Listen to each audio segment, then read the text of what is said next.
यहाँ से स्टार्ट करेंगे। 20 टारगेट और 20 यहाँ पर जो एमसीक्यूज रहेंगे यूपीएससी प्रीलिम्स 2026 के लिए, इनको यहाँ पर डिस्कस करेंगे। ठीक है, यहाँ पर देखो जो 20 टॉपिक हैं, इन 20 टॉपिक से एक एक क्वेश्चन करके यहाँ से निकाला गया। ज़्यादातर क्वेश्चन यहाँ पर कथन वाइज रखे गए। ठीक है, और 20 टॉपिक यहाँ पर काफ़ी इंपॉर्टेंट है, जैसे कि यहाँ पर द हिंदू, पीआईबी है ना, इंडियन एक्सप्रेस, इन सब में यहाँ पर न्यूज़ में रहते हैं। पीआईबी से तो कम, मतलब पीआईबी से 3-4 क्वेश्चन रहते हैं।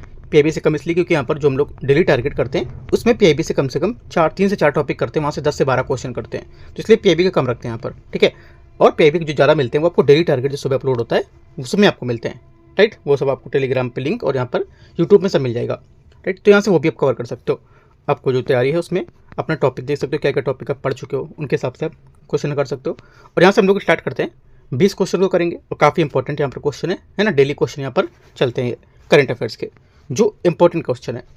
पहला क्वेश्चन यहाँ से, इसमें बोले हाल ही में लागू इमिग्रेशन एंड फॉरेनर्स एक्ट 2025 के बारे में विचार करना है। देखते हैं इसको।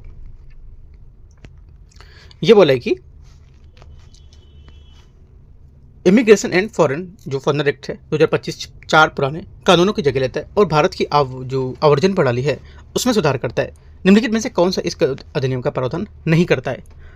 आंसर हो जाएगा इनमें से जो नहीं करता है। देखो, पहला यहाँ पर बोला है ब्यूरो ऑफ इमिग्रेशन के पास अब विदेशियों के पास प्रवासन या प्रवास के निकास के विनियमित करने के लिए वैधानिक समर्थन होगा। पहली बात यहाँ से करेक्ट है। दूसरा है कि विदेशियों के आगमन पर नामित जो पंजीकरण है अधिकारी, उनके पास पंजीकरण कराना आवश्यक होगा, है ना। ये भी यहाँ पर क्या कर दिया गया है, बाध्यकारी बना दिया गया है। तीसरी बात है, सरकार विदेशी जो सीमित है विदेशियों को सीमित कर सकती है या संरक्षित या प्रतिबंधित कर जो क्षेत्रों उसमें पहुंच को विमित कर सकती है। सही बात है, इसके बाद डिसीजन लेने का अधिकार होता है। चौथी बात है, कानून के तहत कोई भी अपराध समनी नहीं होता है। ये बात यहाँ से गलत है, क्योंकि यहाँ पर नए अधिनियम की एक प्रमुख विशेषता यह थी कि इसमें कुछ छोटे छोटे तकनीकी अपराध, जैसे कि वीज़ा की अवधि को थोड़ा अधिक तक यहाँ पर रोकना, ठीक है, समनी बना देना उसको, राइट।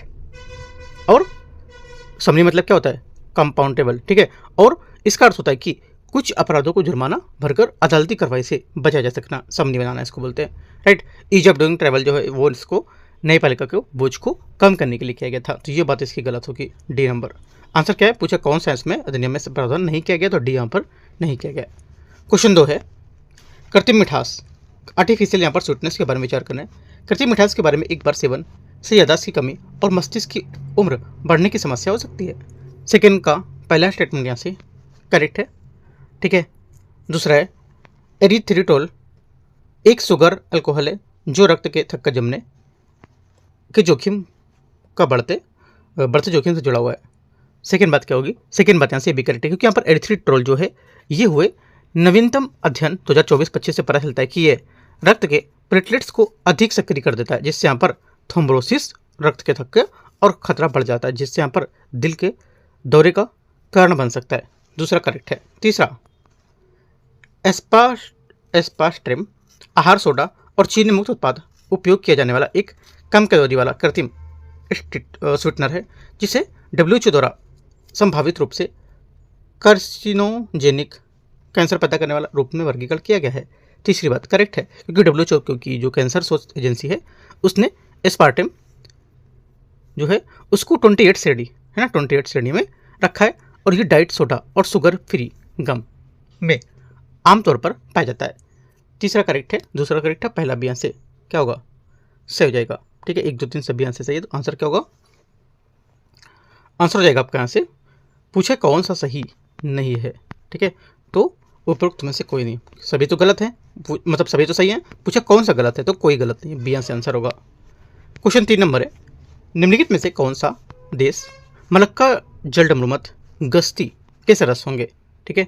मलक्का जो स्टेट यहाँ पर है उसमें पेट्रोल MSP के सदस्य कौन है, आंसर हो जाएगा क्वेश्चन नंबर 3 का। एक तो देखो, एक तो पहला है, क्योंकि मलक्का जो जलडमरूमत है ये दुनिया का सबसे व्यस्तम समुद्री मार्ग होगा, ठीक है।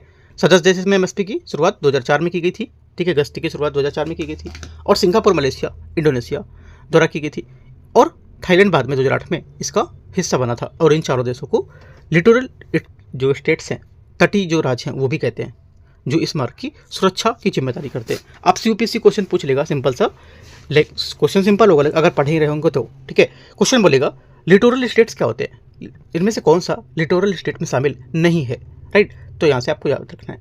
तो करेक्ट आंसर क्या होगा? करेक्ट आंसर यहाँ से सभी बातें इसकी करेक्ट है। भारत और वियतनाम, हालांकि भारत इस क्षेत्र में सुरक्षा सहयोग जैसे कि इंडो बर्मा, ठीक है, इंडो थाई कॉर्पोरेट, इसको लेकर के करता है, लेकिन ये औपचारिक रूप से इसका सदस्य नहीं है ना। तो यहाँ से गलत हो जाएगा भारत वाला। आंसर क्या होगा?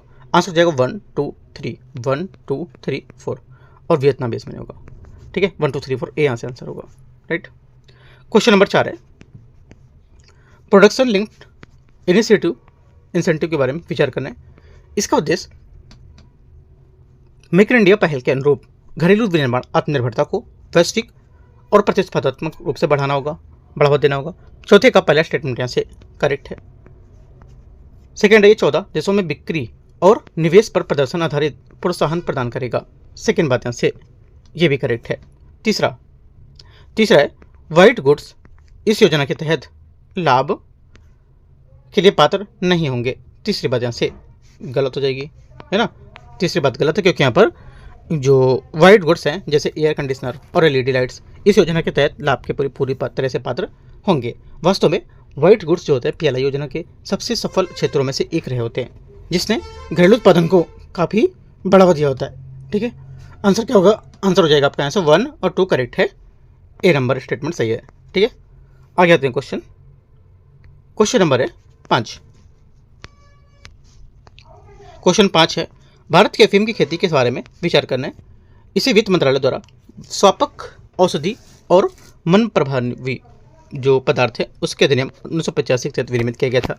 पांचवें का पहला स्टेटमेंट यहाँ से करेक्ट होगा क्योंकि यहाँ पर भारत में अफीम की खेती कानूनी है लेकिन अत्यंत नियंत्रित। इसका विनिमय वित्त मंत्रालय के तहत केंद्रीय नारकोटिक्स ब्यूरो द्वारा किया जाता है और एनडीपीएस एक्ट 1985 इसके लिए कड़े नियम प्रदान करेगी। पहला यहाँ से करेक्ट है। सेकेंड, भारत दुनिया का एकमात्र ऐसा देश है जिसे यहाँ पर 1961 के UN single convention on narcotics drugs के तहत गोद अफीम उगाने का उत्पादन करने की अनुमति मिली है। सेकेंड बात भी करेक्ट है क्योंकि वैश्विक स्तर पर तुर्की जैसे जो अन्य यहाँ पर देश हैं जैसे कि अफीम उगाते हैं, लेकिन भारत एकमात्र ऐसा देश है जो दवा उद्योग के लिए गम अफीम है ना, लैक्टोज युक्त जो प्राकृतिक अफीम है उसका उत्पादन करता है। ये देश आमतौर पर पॉपी स्ट्रॉ सूखे हुए अफीम का पौधा जिसको बोलते हैं उसका उपयोग करता है। दोनों बातें करेक्ट है। पांचवें का आंसर सही पूछा है सी। क्वेश्चन 6 कोआला के बारे में विचार करना है। वे ऑस्ट्रेलिया के स्थानिक मर्सुपियल्स होते हैं। छठे का पहला स्टेटमेंट यहाँ से क्या होगा? छठवें का पहला स्टेटमेंट यहाँ से करेक्ट हो जाएगा क्योंकि यहाँ पर कोआला ऑस्ट्रेलिया में स्थानिक मर्सुपियल्स है और मर्सुपियल्स वे स्तनधारी होते हैं जो अपने बच्ची के पेट में थैली यहाँ पर पालते हैं। उसमें पहली बात करेक्ट हो जाएगी यहाँ से। सेकेंड बात है क्लेमेडिया जीवाणु संक्रमण उनकी अस्तित्व के लिए एक बड़ा खतरा पैदा कर सकता है। सेकेंड बात यहाँ से ये भी करेक्ट है क्योंकि यहाँ पर क्लेमेडिया जो है संक्रमण को कोआला की आबादी के लिए एक गंभीर संकट है और उसमें अंधापन, बांझपन और यहाँ पर मृत्यु का कारण क्या होता है बन सकता है। इसके लिए अब ऑस्ट्रेलिया में टीकाकरण अभियान चलाए जा रहे हैं। सेकेंड बात भी करेक्ट है। उन्हें आईसीएन के रेड लिस्ट के तहत यहाँ पर लुप्त प्राय घोषित किया गया है। यहाँ पर देखो इसमें बोल सकते हैं कि क्लेमेडिया जो है वो भारत के यहाँ पर खतरा पैदा करेगा, ठीक है। छठे के आंसर जो तीसरा स्टेटमेंट है तीसरा आंसर गलत होगा, है ना। गलत क्यों होगा बताते हैं। तो ये बात आपको याद रखना है कि जीवाणु संक्रमण के अस्तित्व के लिए बड़ा खतरा पैदा कर सकता है। तो जो सेकंड बात है ये पूछ सकता है कि ऑस्ट्रेलिया में यहाँ पर मतलब भारत में यहाँ पर टीकाकरण अभियान चलाया जा रहा है ना, तो याद रखना है ऑस्ट्रेलिया में वो। और तीसरा इसलिए गलत है क्योंकि जो इस आईसीएन के रेड लिस्ट में जो कोआला है, ठीक है, सुभेद यहाँ पर वल्नरेबल सूचीबद्ध किया गया ना कि लुप्त प्राय में, है ना, एंडेंजर्ड में नहीं होगा। तो 1 2 बात सिर्फ करेक्ट है यहाँ से इसकी।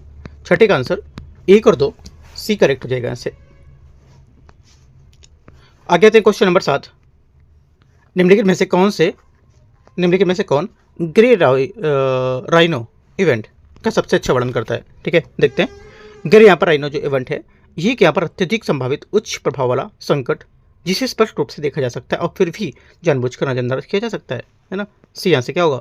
आंसर है क्योंकि ब्लैक स्वान बनाम ग्रे राइनो। ब्लैक स्वान एक ऐसी घटना है जो पूरी तरह से अप्रत्याशित होती है जैसे कि 2008 का वित्तीय संकट था, और इसके विपरीत ग्रे राइनो एक ऐसा खतरा है जो आपकी आंखों के सामने खड़ा है और काफ़ी बड़ा, ठीक है, और उसमें आने वाला है, लेकिन आप लोग यहाँ पर सरकारें उसकी चेतावनी अनदेखा कर देती है जैसे कि जलवायु परिवर्तन या भविष्य में कोई महामारियाँ, राइट। जैसे कि अभी मान लो जैसे कि अभी गैस को लेकर के त्रासदी चल रही थी ना, तो उसको लेकर के ऐसा तो एक बड़ी सी यहाँ पर जो महामारी या फिर कोई यहाँ पर घटना है ना, तो उसको लेकर के सामने है, उसके बाद भी हम लोग यहाँ पर उसको समझ नहीं रहे। राइट, जैसे कि एक बार कोविड-19 में देखा गया था। तो याद रखना है, आंसर यहाँ से सी करेक्ट है। तो इंपॉर्टेंट क्वेश्चन यहाँ से बन सकता है ना। क्वेश्चन 8वां है, भारतीय प्रतिभूति विनिमय बोर्ड सेबी के संबंध में विचार करना है। भारतीय प्रतिभूति और विनिमय बोर्ड सेबी की स्थापना 1992 में हुई थी। पहली बात आंसर स्टेटमेंट इसका करेक्ट है, ठीक है। लेकिन सेबी अधिनियम 1992 के माध्यम से वैधानिक दर्जा 1992 में मिला था और 88 में क्या हुई थी, मूल रूप से स्थापना हुई थी इसकी, ठीक है। तो पहली बात करेक्ट है। सेकंड, सेबी की स्थापना मूल रूप से 1988 में हुई थी, लेकिन इससे सेबी अधिनियम 1992 के माध्यम से वैधानिक दर्जा 1992 में ही मिला था। तो 92 यहाँ पर लिखेंगे, सही बात है। सेकंड, ये वित्त मंत्रालय के तहत भारत के पूंजी बाजार विनियामक के रूप में काम करेगा। सेकंड बात क्या होगी, सेकंड बात करेक्ट है, क्योंकि यहाँ पर ये सेबी जो है ये वित्त मंत्रालय के प्रशासनिक नियंत्रण में पूंजी बाजार जो शेयर मार्केट होता है उसको विनियमित करने वाली सर्वोच्च संस्था होती है। सेबी के अध्यक्ष की नियुक्ति भारत सरकार द्वारा अधिकतम 5 वर्ष की अवधि के लिए 65 वर्ष या जो भी पहले हो, ठीक है, वो किसके लिए की जाती है। तीसरा करेक्ट है, आंसर क्या होगा, सही बात है। उन्हें पुनर्नियुक्ति के लिए पात्र क्या कर सकते हैं नहीं कर सकते हैं, पात्र माना जा सकता है। तीनों बातें करेक्ट है, 1 2 3 आंसर डी यहाँ से क्या होगा, करेक्ट है 8वें का। क्वेश्चन 9 है, भूतापीय ऊर्जा के बारे में क्वेश्चन यहाँ पर है, इसका मैंने पिक्चर भी थोड़ा दिखा दिया है। भूतापीय ऊर्जा के बारे में विचार करना है। जियोथर्मल एनर्जी की भूतापीय ऊर्जा परियोजनाओं में 100% प्रत्यक्ष विदेशी एफडीआई की अनुमति होती है। पहला आंसर स्टेटमेंट क्या होगा, पहला आंसर स्टेटमेंट करेक्ट है। पहली बात सही है, क्योंकि भारत में नवीकरणीय ऊर्जा को बढ़ावा देने के लिए इसमें 100% एफडीआई की अनुमति दी गई है और तेल गैस कंपनियां जो होती है ओएनजीसी, उनको विशेषज्ञ ज्ञान का उपयोग करने के लिए यहाँ पर संयुक्त उद्यम को प्रोत्साहित किया गया है। सेकेंड बात है, परियोजना को 50 वर्षों तक प्रदान की जाती है। परियोजना सहायता 50 वर्षों तक प्रदान की जाती है, जिसे संसाधनों की उपलब्धता के आधार पर बढ़ाया जाता है। सेकेंड बात भी सही है। तीसरा है, संसाधन उपयोग के लिए तेल गैस और खनिज कंपनियों के साथ उद्यम, है ना, ये बात भी क्या होगी, करेक्ट होगी, बताया मैंने आपको ऊपर। चौथा, भूतापीय उपयोग के लिए छोड़े गए तेल और गैस कुओं का पुनरुद्देश्य, ये बात भी करेक्ट है, क्योंकि यहाँ पर ये नीति पुराने तेल और गैस के जो कुएं हैं उनको फिर से उपयोग करना है ना, और उसकी अनुमति देना, और अब यहाँ पर उत्पादन नहीं कर रहे थे, जो उनकी जमीन भीतर गर्मी है उसकी निकाली जा सके, है ना। तो यहाँ से आंसर हो जाएगा चौथा, तीसरा, दूसरा और पहला, सभी यहाँ से करेक्ट है, आंसर डी। आगे आते हैं क्वेश्चन 10वां है। 10 नंबर है, पैसिफिक रिच 2025 के बारे में विचार करना है। ये एक द्विवार्षिक बहुराष्ट्रीय पनडुब्बी बचाओ अभ्यास है। निम्नलिखित में से किस देश द्वारा आयोजित किया गया था। करेक्ट आंसर 10वें का हो जाएगा, ये आयोजित किया गया था जापान। डी आंसर क्या होगा, करेक्ट आंसर है, क्योंकि 2025 में इस अभ्यास की मेजबानी जापान मैरीटाइम सेल्फ डिफेंस जो फोर्स है उसके द्वारा की गई थी। इसमें अमेरिका, ऑस्ट्रेलिया, दक्षिण कोरिया और भारत जैसे प्रदेशों ने भाग लिया था और पर्यवेक्षक के रूप में रहे। इसका उद्देश्य समुद्र के नीचे दुर्घटनाग्रस्त जो पनडुब्बी है उससे चालक दल के बचाने की अंतर जो संचालनता है उसको बढ़ाना, ठीक है। आंसर यहाँ से डी करेक्ट है, जापान। क्वेश्चन नंबर 11, चागोस जो रोग है उसके बारे में विचार करना है। चागोस डिसीज, इसे अमेरिकन ट्रिपेनोसोमियासिस के रूप में भी जाना जाता है। ये प्रोटोजोआ परजीवी ट्रिपेनोसोमा क्रूजी के कारण होने वाला एक संक्रामक सूजन वाला रोग होगा। 11वें का पहला स्टेटमेंट यहाँ से क्या होगा, करेक्ट है, ठीक है। और ये जो ट्राइपेनोसोमा कुर्जी नामक परजीवी से होता है, जो यहाँ पर मुख्य रूप से किसिंग बग, ठीक है, किसिंग बग मतलब यहाँ पर ट्राइटोमाइन बग जो होता है उसके माध्यम से फैलता है। आपको इंग्लिश में वर्ड देगा ट्राइटोमाइन बग जो है उसके बारे में विचार करना है। बग ये क्या है ना, इसके माध्यम से फैलेगा और ये हृदय की पाचन तंत्र की जो गंभीर नुकसान है उसको पहुंचा सकता है। तो एक एक पॉइंट आपको लिखते जाना है, क्योंकि यहाँ पर यूपीएससी का फेवरेट टॉपिक क्या है, हेल्थ यहाँ पर यूपीएससी का फेवरेट टॉपिक है, वहाँ से यूपीएससी क्वेश्चन बहुत पूछता है, ठीक है। सेकेंड बात है, इसे 2005 में उपेक्षित उष्णकटिबंधीय रोग ट्रॉपिकल डिसीज के रूप में वर्गीकृत किया गया था। सेकेंड बात करेक्ट है, क्योंकि यहाँ पर WHO ने इसे उपेक्षित उष्णकटिबंधीय एनटीडी के रूप में वर्गीकृत किया है, क्योंकि मुख्य रूप से लैटिन अमेरिका, गरीब अमेरिका जो ग्रामीण इलाके हैं उसको प्रभावित करता है और लंबे समय तक इस पर शोध की कमी रही थी, जो कि यहाँ पर दोनों करेक्ट है। पूछा यहाँ पे गलत कौन सा होगा, तो कोई गलत नहीं है, डी यहाँ से 11वें का आंसर है। क्वेश्चन 12 आता है, मोरन समुदाय के संबंध में विचार करना है। मोरन समुदाय असम में अरुणाचल प्रदेश और स्वदेशी समूह हैं जो जनजातियों के तिब्बती बर्मन कचहरी समूह से संबंधित है। 12वें का पहला स्टेटमेंट यहाँ से क्या होगा, ये करेक्ट है, क्योंकि मोरन जो है असम के सबसे पुरानी स्वदेशी समुदाय में से एक है। वे मूल रूप से बोडो कचेरी परिवार का हिस्सा है और ब्रह्मपुत्र घाटी के ऊपर हिस्सों में असम अरुणाचल प्रदेश की सीमा पर निवास करता है। मूल रोमान भाषा में दिमासा से संबंधित विलुप्त हो चुकी है। मूल मोरान भाषा जो दिमासा से संबंधित है ये विलुप्त हो चुकी है, ये कह रहा है। सेकंड मत करेक्ट है, क्योंकि ऐतिहासिक रूप से उनकी भाषा अपनी भाषा है जो दिमासा और बोडो के मिलती जुलती थी, लेकिन समय के साथ यहाँ पर लुप्त हो गई है और वर्तमान में असमिया भाषा का ही उपयोग करते हैं।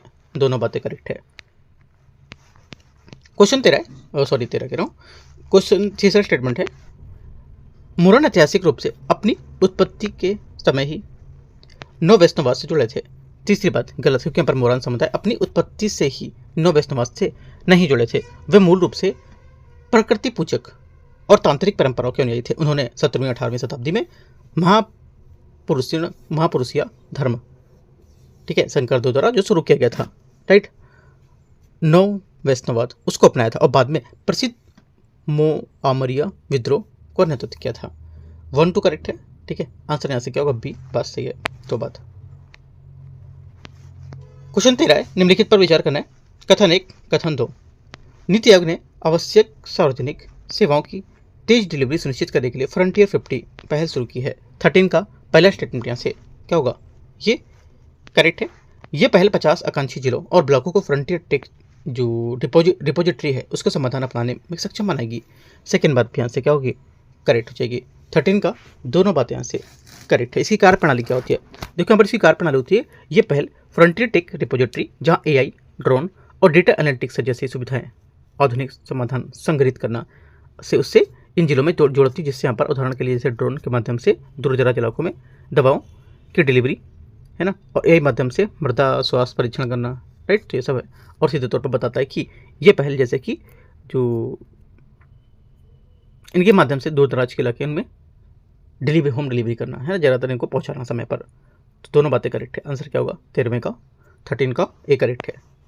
क्वेश्चन 14 है, भारतीय पेटेंट अधिनियम 1970 के बारे में विचार कर रहा है।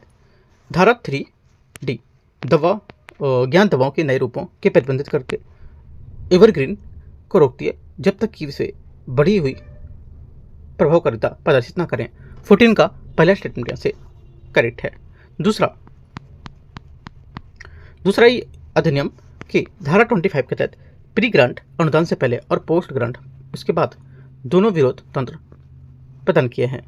सेकेंड बात यहाँ से ये भी करेक्ट है, क्योंकि भारत का कानून काफ़ी लोकतांत्रिक है, ठीक है। और धारा 25(1) के तहत कोई भी व्यक्ति पेटेंट मिलने से पहले प्री ग्रांट विरोध कर सकता है, और धारा 25(2) के तहत पेटेंट मिलने के 1 साल के भीतर पोस्ट ग्रांट भी विरोध दर्ज करा जा सकता है, ठीक है। ये इंपॉर्टेंट बात है, उसके बाद भी दर्ज करा सकते हो। दोनों बात सही है।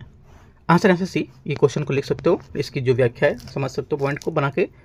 मैंने देखो बताया था आपको कि जितने 20 टॉपिक हो रहे हैं, कम से कम 20 टॉपिक का आपकी पूरी लिस्ट बनाते चलना है करंट की। आपकी कुछ टाइम बाद करंट का एक अच्छा सा एक लिस्ट पूरी बन जाएगी, है ना। और मैं टॉपिक आपको भी दूंगा कुछ टाइम बाद, जैसे कि 10 से 12 जो मई है, 10 से 12 मई में आपको मैं टॉपिक दूंगा पूरा, तो वहाँ से आप मैच कर सकते हो कि क्या क्या टॉपिक यहाँ पर हम लोग कर चुके हैं।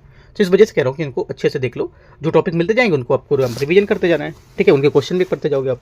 तो इस वजह से कहता हूँ जितने मैं टॉपिक करा रहा हूँ उन टॉपिक को लिस्ट करते चलो पूरा अच्छे से, ठीक है।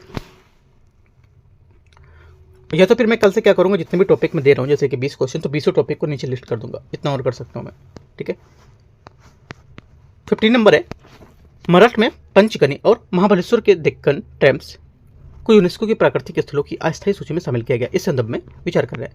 डेक्कन ट्रैम्प्स मुख्य रूप से लाखों वर्ष में क्रमिक तलछटी प्रक्रियाओं के माध्यम से बने थे। 15 का पहला स्टेटमेंट यहाँ से गलत है, क्योंकि डेक्कन ट्रैम्प्स तलछटी नहीं बल्कि यहाँ पर आग्नेय चट्टाने हैं। ये क्रेटेशियस काल से अंत में हुए विशाल दरारी ज्वालामुखी विस्फोट थे, उससे निकलने वाले लावा को जमने से बने थे। पहला गलत है। सेकेंड, वर्तमान समय में डेक्कन ट्रैम्प्स भारतीय प्रायद्वीप के 10 लाख से वर्ग किलोमीटर से अधिक क्षेत्र को कवर करता है। सेकेंड भी गलत है, क्योंकि डेक्कन ट्रैम्प्स काफ़ी विशाल है, लेकिन यहाँ पर वर्तमान में इनका विस्तार लगभग 5 लाख वर्ग किलोमीटर क्षेत्र में होगा, ठीक है। तो यहाँ से 10 लाख नहीं, गलत हो जाएगा। डेक्कन ट्रैम्प की चट्टानों को अच्छे से काली कपास मिट्टी का निर्माण हुआ है, जिसे स्थानीय स्तर पर रेगुर के रूप में जाना जाता है। तीसरी बात यहाँ से करेक्ट है, क्योंकि इस बेसाल्टिक चट्टानों को टूटने फूटने से ही पोषक तत्वों पर भरपूर काली मिट्टी बनती है, जिससे कपास की खेती के लिए सर्वोत्तम माना जाता है और इसे रेगुर कहा जाता है। आंसर हो जाएगा तीसरे का 1 गलत, 2 गलत, तीसरा सही। तो आंसर क्या होगा? सही नहीं पूछा है तो 1 गलत, 2 गलत, ए मतलब गलत पूछा था। क्वेश्चन 16 है, विकसित भारत के लिए एआई फॉर विकसित भारत रिपोर्ट के बारे में विचार करना है। कथन 1, नीति आयोग ने 2025 की रिपोर्ट में आर्टिफिशियल इंटेलिजेंस एआई को भारत के समावेशी विकास दर को एक महत्वपूर्ण चालक के रूप में रेखांकित किया है। 16 का पहला स्टेटमेंट यहाँ से करेक्ट है। सेकेंड बात बोल रहा है कि एआई को अपनाने से 2025 तक भारत में सकल घरेलू उत्पाद जीडीपी का सालाना 500 से 600 बिलियन डॉलर की वृद्धि हो सकती है, जो 8 से 9 की दीर्घकालिक विकास की गति को बनाए रखेगा। ये भी बात करेक्ट है, दोनों बातें करेक्ट है। और ये डेटा रिपोर्ट में अनुमान लगाया गया था कि कि यदि यहाँ पर कानून, कृषि, जो स्वास्थ्य और शिक्षा है ना, इनमें जैसे में एआई का व्यापक अगर प्रयोग करते हैं तो ये 2025 तक जीडीपी में सालाना 500 से 600 जो बिलियन डॉलर तक भारी वृद्धि भी करेगा। अगर इतनी वृद्धि करेगा तो क्या होगा? जाहिर है कि यहाँ पर यूज करेंगे इसको, है ना। इस वजह से अपन क्या है, अभी आने वाले टाइम में ज़्यादातर एआई का ही यहाँ पर यूज होगा। ठीक है, ये विकास दर भारत को 2047 तक उसके विकसित भारत बनाने में काफ़ी मदद करेगी। ठीक है, उनको इससे मतलब नहीं कि कितने लोगों की जॉब जा रही है, कितने लोग यहाँ पर बेरोजगार होना, उससे मतलब नहीं है। उनको एक यहाँ पर जीडीपी को अच्छा बनाना है ना, तो यहाँ से याद रखना है बात। आंसर क्या होगा? आंसर हो जाएगा आपका, दोनों बातें करेक्ट है। आगे आते हैं, क्वेश्चन नंबर 17 है, 16 है, 17 है। आर्थिक संबंध में विचार करना है कौन सा इवोल्यूशन का सबसे अच्छा वर्णन करता है। इवोल्यूशन का सबसे अच्छा वर्णन में से कौन कर सकता है? इवोल्यूशन करके कोचिंग है दिल्ली में, है ना। तो आंसर क्या होगा? देखो, इवोल्यूशन क्या होता है, ये मूल अवधारणा इवोल्यूशन चीनी भाषा के जो निजियोन है ना, चीनी भाषा के निजियोन जो है उसकी एक ऐसी स्थिति को दर्शाता है जहाँ तकनीकी या प्रगति निवेश को बढ़ाता है, और लेकिन यहाँ पर प्रति व्यक्ति आउटपुट लाभ पर अनुपातिक वृद्धि नहीं होती है। वर्तमान में ये शब्द हाल ही में वैश्विक स्तर पर विशेषकर चीन के संदर्भ में चर्चा में था। यहाँ कंपनियां बाजार में टिके रहने के लिए इतनी आक्रामक मूल्य कटौती करती थी कि उत्पादन बढ़ते के बावजूद भी उसका मुनाफा गिर जाता था, और विकास के बिना विकास की स्थिति होती थी। आंसर क्या होगा? बी यहाँ से करेक्ट है कि आक्रामक मूल्य प्रतिस्पर्धा का एक चक्र जो उत्पादन बढ़ने के बावजूद भी यहाँ पर लाभप्रदाता को कम करता था। बी यहाँ से आंसर होगा। आपको इवोल्यूशन करके बोल देगा, क्वेश्चन किसके बारे में बोलेगा, ये भारत के विषय में ऐसा है ना, तो याद रखना है। क्वेश्चन नंबर 18, कार्यस्थल पर महिलाओं के साथ यौन उत्पीड़न रोकथाम निषेध निवारण अधिनियम 2013 के बारे में विचार करना है। ठीक है, कि कौन सा इसमें कार्यस्थल शब्द के कितने शामिल होंगे। देखो, एक तो यहाँ पर सरकारी और निजी संगठन है। ठीक है, पहला क्या होगा? पहला यहाँ पर है स्टेटमेंट, ये करेक्ट हो जाएगा, क्योंकि यहाँ पर सरकारी और निजी यहाँ पर संगठन जो होंगे ये शामिल होंगे इसमें। गैर सरकारी संगठन है, ये भी होंगे, क्योंकि यहाँ पर देखो एक पोस्ट जो होता है POSH, पोस्ट अधिनियम जो है, इसके तहत कार्यस्थल की परिभाषा काफ़ी व्यापक है और इसमें संगठित और असंगठित दोनों यहाँ पर क्षेत्र शामिल होते हैं। ये बात इंपॉर्टेंट है। ठीक है, तो ये दोनों हो गए, शैक्षणिक संस्थान भी हो गया, अस्पताल भी हो गया, घरेलू कामगार, रोजगार के दौरान देखी गई जगह, परिवहन, राजनीतिक दल, सभी यहाँ से करेक्ट होंगे। सातों आंसर इसके, सातों पॉइंट करेक्ट है। आंसर क्या हो जाएगा? सभी बात करेक्ट है, सातों। ठीक है, सी आंसर होगा। आगे आते क्वेश्चन 19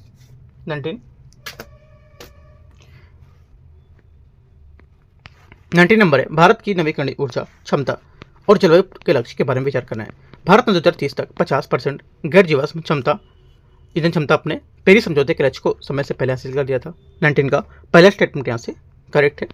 ठीक है, क्योंकि यहाँ पर भारत ने अपने अद्यतन NDNC या NDC जो है, नेशनल यहाँ पर डिटरमाइंड कॉन्ट्रीब्यूशन जो है, उसके तहत 2030 तक 50% गैर जीवाश्म ईंधन आधारित बिजली क्षमता का लक्ष्य रखा था, और भारत ने पहले ही इसे अपनी स्थापित क्षमता का लगभग करीब 43 से 45% तक इसको अधिक हिस्सा प्राप्त कर लिया है। ठीक है, और 2030 तक समय सीमा काफ़ी पहले यहाँ पर इस सब चीज़ों को प्राप्त करने की राह पर है। राइट, तो क्या होगा? पहली बात करेक्ट है। सेकेंड, भारत ने 2030 तक 500 गीगावाट और गैर जीवाश्म क्षमता अपने लक्ष्य की ओर आधा पड़ाव पार कर लिया है। सेकेंड बात करेक्ट है, क्योंकि भारत का लक्ष्य 2030 तक 500 गीगावाट गैर जीवाश्म क्षमता स्थापित करना, और वर्तमान में भारत ने 250 गीगावाट के मील पत्थर को पार कर लिया है, जिसका अर्थ है कि हमें अपने लक्ष्य का आधा पड़ाव पार कर लिया है। दोनों बातें करेक्ट है। आंसर यहाँ से ए सही होगा। 1, 2, 19वें में 3 भी है क्या? इसमें 3 क्यों दे रखा है फिर? 19 में 2 ही स्टेटमेंट थे। हाँ, 2 ही होगा, 3 नहीं है ना, 1, 2 होगा। क्वेश्चन नंबर 20 है, लास्ट क्वेश्चन होगा। निम्नलिखित पर विचार करना है, भारत में drug prices control order DPCO 2013 की अनुसूची में संबद्ध दवाओं को आवश्यक माना जाता है।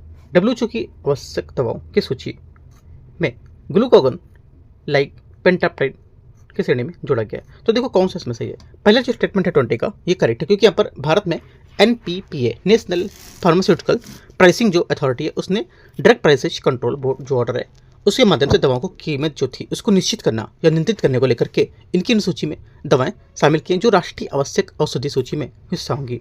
पहली बात इसे करेक्ट है।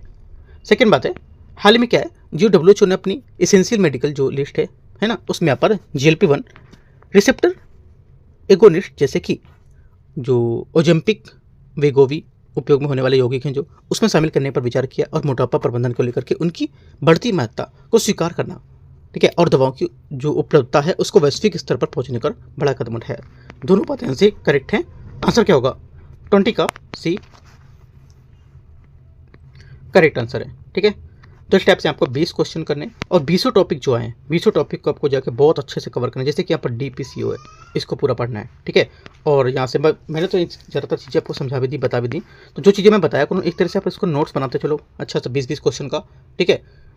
आपको क्वेश्चन नहीं लिखना है, सिर्फ मैं जो बातें बताता हूँ ना, पॉइंट करके लाइन करके। जैसे पहले मान लो कि 20वां क्वेश्चन था, 20वां क्वेश्चन डाला आपने, ये DPDO बारे में बात बताई, पहला कथन दूसरा कथन, उसके बाद लिखो क्या क्या सही क्या गलत है, ठीक है। आपका अच्छा फ्रेम माइंड में सेट हो जाएगा।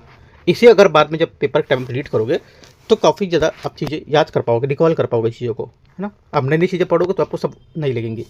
तो इस वजह से कहता हूँ जो नोट्स आप पढ़ रहे हो उनको ही बार बार रिवीजन करना, और जो डेली टारगेट करा रहा हूँ उसको जरूर फॉलो करो, है ना। अगर UPSC प्रीलिम्स में अच्छे मार्क्स ला के आना चाहते हो तो अभी 2 सब्जेक्ट आपके बचे हैं कवर कराने के लिए, एक तो साइंस टेक्नोलॉजी और एक कल्चर, ठीक है। बाकी सब आप खत्म हो चुके हैं।